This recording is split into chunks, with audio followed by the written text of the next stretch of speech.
আচ্ছা, মধ্যবিত্ত বলে কি আমরা কোনো স্বপ্ন দেখতে পারবো না, না কোনো শখ পূরণ করতে পারবো না? উচ্চবিত্ত আর মধ্যবিত্তর মধ্যে পার্থক্য কি জানেন? উচ্চবিত্তরা যখন খুশি নিজেদের শখ পূরণ করতে পারে। কিন্তু মধ্যবিত্তদের একটা স্বপ্ন পূরণ করতে কিন্তু অনেক কষ্ট করতে হয়। তিল, তিল করে সেই স্বপ্নটাকে পূরণ করতে হয়। Hello everyone, good morning. আশা করছি সবাই ভালো আছেন, সুস্থ আছেন। আমাদের গল্পগুলোর আরও একটি নতুন এনার্জেটিক ব্লগে আপনাদের সব্বাইকে অনেক অনেক স্বাগত। আজকে সকালবেলা কিন্তু বেশ সুন্দর রোদ্দুর উঠেছে। আর আমার এই যে টবের মধ্যে অপরাজিতা গাছটা যে লাগানো ছিল সেটা তো টবের মধ্যে ভালোভাবে হচ্ছিল না, টবটা মানে ওর তুলনায় ছোট হয়ে যাচ্ছিল, যে কারণে আমি এই যে ক্যারেটটার মধ্যে অপরাজিতা গাছটা লাগিয়েছি। আর এখন ভাবছি গাছটাকে না এই দিকটা দিয়ে উপরের দিকে তুলে দেব। ওই জন্য একটা দড়ি বেঁধে দিলাম, যাতে দড়িটাকে অবলম্বন করে গাছটা উপরের দিকে উঠতে পারে। তো আমার আগের দিনের এবং তারও আগের কিছু ব্লগে আমি দেখছি পজিটিভ কমেন্টও এসেছে। বেশ ভালো ভালো কমেন্ট করেন কিছু দিদিভাই, এত ভালো লাগে কমেন্টগুলো পড়তে। আর তার সাথে অনেক অনেক ধন্যবাদ তাদেরকে যে আমার এতটা পাশে থাকে, আমার ভিডিও তাদের ভালো লাগে। তবে কিছু কিছু নেগেটিভ কমেন্টও আমার ইদানিং দেখছি আসছে। আর নেগেটিভ কমেন্টগুলোর উত্তর আমি সব সময় দিতে পারছি না, কারণ ওইভাবে না লিখে উত্তর দেওয়াটা সম্ভব না। তাই আমি ভেবেছি যে আজকের ভিডিওতে কিছু কিছু কমেন্টের উত্তর দেব। আমার একটা ভিডিওতে একজন কমেন্ট করেছেন যে বেশি বাড়িঘর যারা পরিষ্কার পরিচ্ছন্ন করে তারা নাকি বাড়িতে লোক আসলে তাদেরকে ঠিকঠাক করে খেতে দেয় না। মানে আমাকে লিখেছে যে আপনি এত বাড়িঘর পরিষ্কার করেন, বাড়িতে কেউ আসলে খেতে দেন তো? উনি বলছেন নাকি ওনার দেখা কেউ আছে যে নাকি খুব মানে পরিষ্কার পরিচ্ছন্ন, বাড়িতে লোকজন আসলে খেতে দেয় না আর কি, ঠিকঠাকভাবে যত্ন করে না। তো আমি ওনাকে রিপ্লাই দিয়েছি। আর এটা আর একবার আমি বলে দিচ্ছি যে আমাদের কিন্তু গুরুবাড়ি, আপনারা যারা প্রত্যেক দিন আমার ব্লগ দেখেন তারা হয়তো কেউ কেউ জেনে থাকবেন যে আমার শ্বশুরমশাই হচ্ছে দীক্ষা দেন, উনি গুরুদেব। তো যে কারণে না আমাদের বাড়িতে ওনার শিষ্যরা মানে না বলেই যেদিন সেদিন আর কি চলে আসেন। তো ওনাদের বলার প্রয়োজন নেই, কারণ গুরু বাড়িতে আসতে গেলে অত বলার তো প্রয়োজন হয় না। আর গুরু বাড়িতে আসলে তারা কিন্তু গুরুবাড়ির প্রসাদ খেয়েই যায়। তো আমাদের বাড়িতে প্রায় দিনই লোকজন আসে বলতে পারেন, মানে হঠাৎ করেই প্রায় দিনই লোকজন আসেন। এমনকি আমার শ্বশুরমশাই শাশুড়িমা বাড়িতে না থাকলেও কিন্তু লোকজন আসলে আমি আমার বাচ্চা সামলেও যেটুকু ডাল ভাত আমি রান্না করি সেটুকু কিন্তু তাদেরকে খেতে দিই, তাদেরকে না খাইয়ে কখনোই পাঠাই না। তার কারণ আমার শ্বশুরমশাই বলেন যে বাড়িতে কোনো অতিথি আসলে অবশ্যই তাদেরকে না খাইয়ে যেন বাড়ি থেকে যেতে না দেওয়া হয়, তাহলে নাকি বাড়ির অমঙ্গল হয়। আর আমিও এটা মনে প্রাণে মানি। তাই আমাদের সাধ্য মতন আমরা বাড়িতে শিষ্যরা বলুন বা যে কেউ আসুক না কেন অবশ্যই তাকে খাইয়েই তবেই বাড়ি থেকে যেতে দিই। তাই জানা নেই শোনা নেই উনি কমেন্টে লিখছেন যে যারা এরকম বাড়িঘর পরিষ্কার পরিচ্ছন্ন করেন তারা নাকি ছোট মনের মানুষ হয়। কথাটা কতটা খারাপ লাগে শুনতে। আগের দিনের একটি ব্লগে আরও একটি কমেন্ট এসেছে যে আমরা নাকি মধ্যবিত্ত নয়, আমাদের বাড়িঘর দেখে মনে হচ্ছে আমরা বড় লোক। কিন্তু তিনি হয়তো আমার ভিডিও আগে থেকে দেখেন না, হয়তো একটা ভিডিও দেখেই সমস্ত কিছু বিচার করে নিয়েছে। মানে আমার রান্নাঘরটা আর আমার রান্নাঘরের সামনে যে বারান্দাটা ওখানে তো টাইলস বসানো, তাই ওটা দেখেই বিচার করে নিয়েছে আমরা বিশাল বড় লোক, অথচ বলছি মধ্যবিত্ত। কিন্তু আমার এই সংসারটাকে তৈরি করতে, তিল তিল করে করতে যে কতটা কষ্ট করতে হয়েছে আমাদেরকে, সেটা কিন্তু আমি প্রায় প্রত্যেক দিনের ব্লগে আপনাদের সাথে একটু একটু করে শেয়ার করি। আর যারা না আমার ব্লগগুলো অনেক আগে থেকে দেখেন, আশা করছি সেই সব দিদিভাই বা দাদাভাইরা জানেন যে আমি সবটাই তো শেয়ার করেছি আমরা কত কষ্ট করেছি। আমার হাজব্যান্ড কিন্তু এখনও লোনের সুদ দিচ্ছে, মানে লোন শোধ করছে। তো লোন নিয়ে আমাদের এই স্বপ্নের ঘরটা তৈরি করা হয়েছে। আর তাছাড়াও আমাদের যা সঞ্চয় ছিল টুকিটাকি, সেগুলো দিয়েও আমি অনেক কিছু করেছি এই ঘরের জন্য। আমার রান্নাঘরটাও আমি সাজিয়েছি আমার সঞ্চয় দিয়ে। মানে আমরা না চাইলেই ইচ্ছা করলেই যখন খুশি তখন জিনিস করতে পারি না, কারণ আমরা মধ্যবিত্ত। তাই উচ্চবিত্ত আর মধ্যবিত্তর মধ্যে না একটা পার্থক্য আছে, যেটা হয়তো উনি জানেন না। মধ্যবিত্তরাই স্বপ্ন দেখে, হ্যাঁ মধ্যবিত্তরাও স্বপ্ন দেখে এবং হয়তো অনেক বড় স্বপ্নও দেখে, তবে সেটা সবসময় পূরণ হয় না। আমি কিন্তু খুব বড় স্বপ্ন দেখি না, আমার এটুকুই স্বপ্ন, আমি আমার সংসারটাকে সুন্দর করে সাজাবো। যারা উচ্চবিত্ত তারা না কোনো দ্বিধা করে না, কোনো জিনিস করতে ইচ্ছা করলে তখনই করে ফেলতে পারে, কারণ তাদের তো সেই অর্থের অভাবটা নেই যেটা আমাদের আছে। তবে আমাদেরও শখ আছে, আমরাও করতে চাই, তবে সেটা করতে গেলে আমাদেরকে অনেক পরিশ্রম করতে হয়, অনেক কিছু খাওয়াতে হয় এবং সাথে তিল তিল করে একটু একটু করতে হয়, একবারে সবটা হয় না। আর তাছাড়াও যদি আমরা বড়লোকই হতাম তাহলে না মানে যে দিদিভাই বলেছে কমেন্টটা করেছেন তাকে এটাই বলবো যে তাহলে আমাদের মাথার উপরে ছাদ থাকতো, টিনের শেড দিতাম না। আমাদের মাথার ওপর টিনের শেড, আপনারা যারা আমার ব্লগ দেখেন তারা তো জানেনই। আর টিনের শেডটার দেওয়ার কারণ আছে, আমরা নিশ্চয়ই শখ করে টিনের শেড দিইনি। তার কারণ হচ্ছে আমাদের নিচের ঘরগুলোতে যে ভিত রয়েছে, ভিতটা ভীষণ কাঁচা, তাই এখন যদি আমরা উপরে ছাদ দিই তাহলে না আমাদেরকে অনেকটা টাকা খরচ করতে হবে। মানে ওই যে পিলার হয়, পিলার দিতে হবে, আর পিলার দিতে গেলে না অনেকটা বেশি টাকা খরচ হবে, আর সেটা পারবো না দেখেই কিন্তু আমরা টিনের শেড দিয়ে নিয়েছি। আর টিনের শেডের তলায় এই যে গরমে যে কি প্রচণ্ড গরম হয় দিনের বেলাটাই, সেটা আমরাই জানি। আর যখন শীত পড়বে তখন কিন্তু রাতের বেলা প্রচণ্ডই শীত পড়বে, মানে কষ্ট হবে আর কি। তো এই কষ্টগুলো আমরা করতাম না যদি আমরা উচ্চবিত্ত পরিবার হতাম বা আমাদের সামর্থ্য থাকতো, তাহলে কিন্তু এই কষ্টগুলো আমরা যেচে নিতাম না। তো আমরা মধ্যবিত্ত বলে এই কষ্টগুলো যেচে নিতে পারি। কি বলুন তো, আসলে আমার এই যে রান্নাঘরের সামনের বারান্দাটাতে একটু সুন্দর করে টাইলস বসানো, এগুলো দেখেই ওরকম হয়তো কমেন্ট করেছে। বা অনেকের মনোবৃত্তি এমন হয় না যে একটা নেগেটিভ কমেন্ট করে বসলাম তাহলেই হলো, মানে করলেই হলো একটা নেগেটিভ কমেন্ট, সেটা ভেবেচিন্তে হয়তো করে না। তো আমার এইটুকু জায়গায় টাইলস বসাতে গিয়েও কিন্তু আমাকে অনেকটা সঞ্চয় করতে হয়েছে। আমি আগে সঞ্চয় করেছি, তারপরে কিন্তু এটা করেছি। আর আমার হাজব্যান্ড লোনও নিয়েছে তার সাথে, তো লোন নিয়ে করছি। যদি আমরা উচ্চবিত্ত পরিবার হতাম বা হাতে যদি সেরকম অর্থ থাকতো তাহলে নিশ্চয়ই শুধু মাস গেলে এই লোনগুলো পরিশোধ করতাম না। প্রত্যেক মাসে এই যে লোনের একটা চিন্তা, এই চিন্তা কেন নিতে যেতাম আমরা? এই চিন্তা নিশ্চয়ই নিতাম না। আমাদের স্বপ্ন পূরণ করতে গেলে রাতের ঘুম নষ্ট করতে হয়, আমাদের স্বপ্ন পূরণ করতে গেলে না মাথার মধ্যে প্রচুর চিন্তার বোঝা নিতে হয়। আমরা যদি উচ্চবিত্ত হতাম তাহলে এইসব চিন্তার বোঝা শুধু নিতাম না। আমরা স্বপ্ন দেখতে ভালোবাসি, আমরা মধ্যবিত্তরা সত্যি স্বপ্ন দেখতে ভীষণ ভালোবাসি। আমি তাই নিজের সংসারটাকে সুন্দর করে সাজাবো বলেই আমি একটু করে কিন্তু নিজের স্বপ্নটা পূরণ করছি। আর তাছাড়াও আমার কিন্তু বাড়িঘর এখনও কমপ্লিট হয়নি। যদি সেরকম অবস্থা হতো বা সেরকম আর্থিক সাপোর্ট আমার থাকতো তাহলে কিন্তু আমার বাড়িঘর এতদিন কমপ্লিট হয়েই যেত। আমার যে বাইরের বারান্দাটার সাথে আমার বেডরুম, সেখানে তো দেখেছেন যে কোনো রকম মেঝেতে টাইলস বসানো নেই, কারণ এখন আমাদের পক্ষে সম্ভব না। এই লোনটা শোধ করব, তারপরে কিন্তু আবার লোন নিয়ে তারপরে ওই কাজগুলো টুকটুক করে করব। আমার বারান্দাটা পুরো খোলা বারান্দা, যেখানে বৃষ্টির জল ঢোকে, যেখানে ঠান্ডার সময় থাকা যায় না, ঠান্ডা লাগে বাইরে। তো এই সমস্ত মানে ঝামেলাগুলো তাহলে আর নিতাম না, জানেন তো, যদি সেরকমই অর্থের সমস্যা না থাকতো বা আমরা যদি উচ্চবিত্ত হতাম।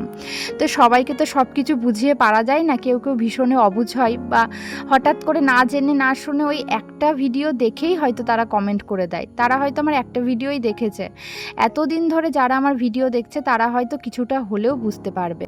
আর সত্যি কথা বলতে এই যে টাইলস বসানোর কথা বলছি, দেখুন দেওয়ালে প্লাস্টার করতে বা মেঝেতে প্লাস্টার করতেও আমাদের কিছুটা খরচ হতোই।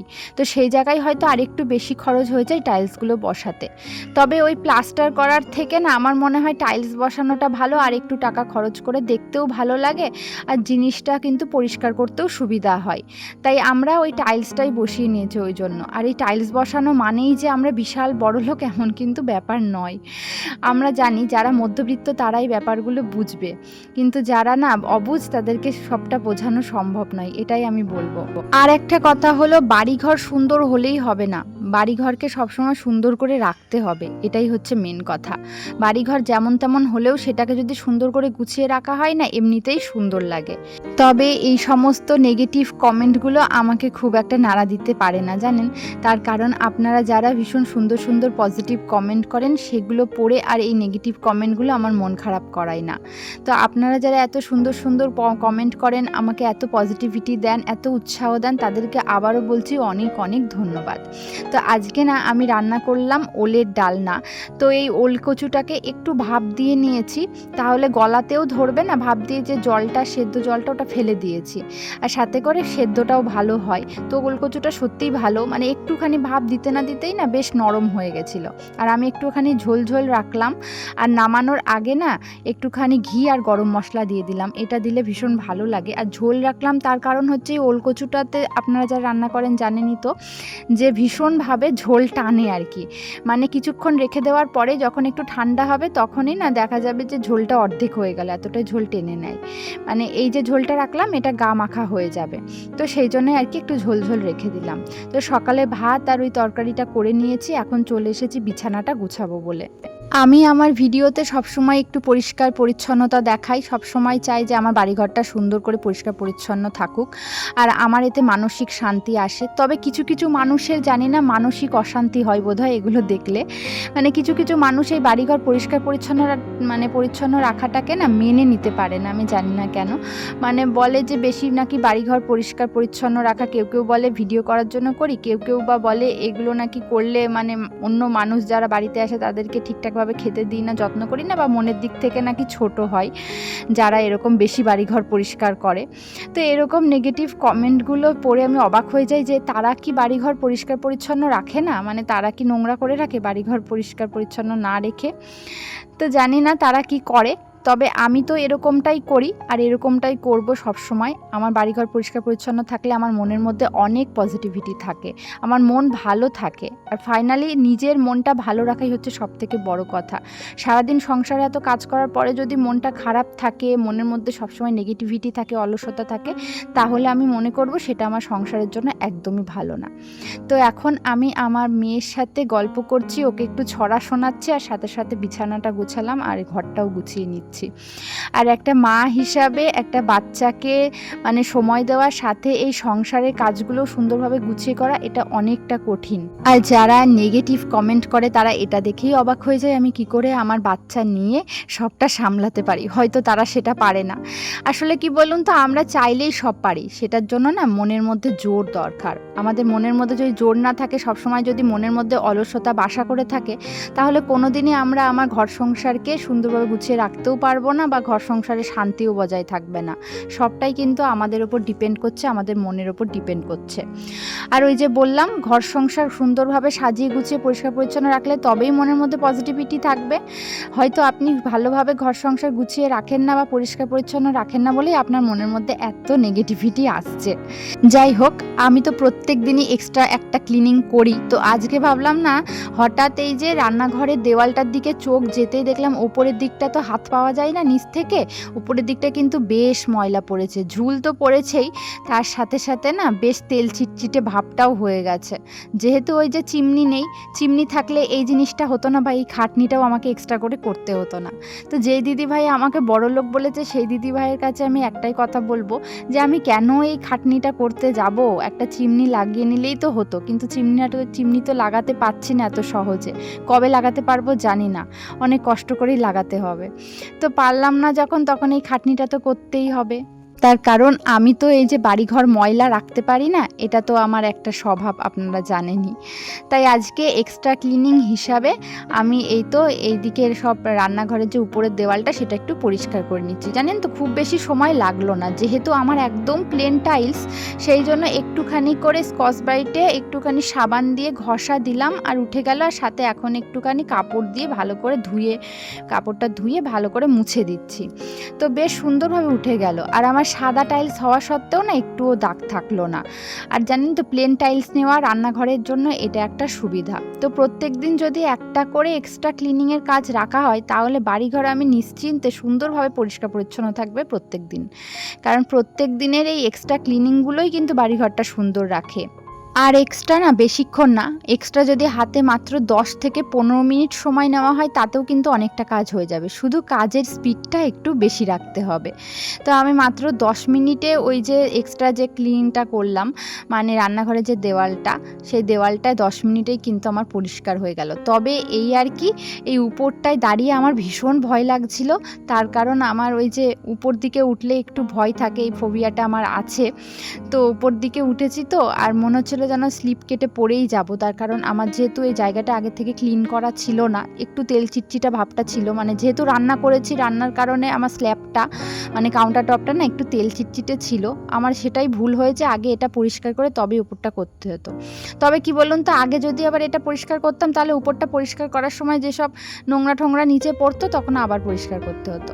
তো একটু ভয় লাগছিল, যাই হোক ভয়কে জয় করে সুন্দর মতন পরিষ্কার করে নিয়েছি। আর আমার গ্যাস ওভেনের স্টোভগুলো দেখলাম বেশ কালো হয়ে গেছে, এগুলোকে পরিষ্কার করতে গেলে বেশ কিছু জিনিস লাগবে, যেমন খাবার সোডা লাগবে, তারপরে একটু ইনো লাগবে। তো এগুলো দিলে না বেশ ভালো মতন পরিষ্কার হয়ে যেত। আমার কাছে যেহেতু জিনিসগুলো নেই তাই আজকে করতে পারলাম না, তবে অন্য একদিন ঠিক করবো আর আপনাদের সাথে কিন্তু শেয়ারও করব।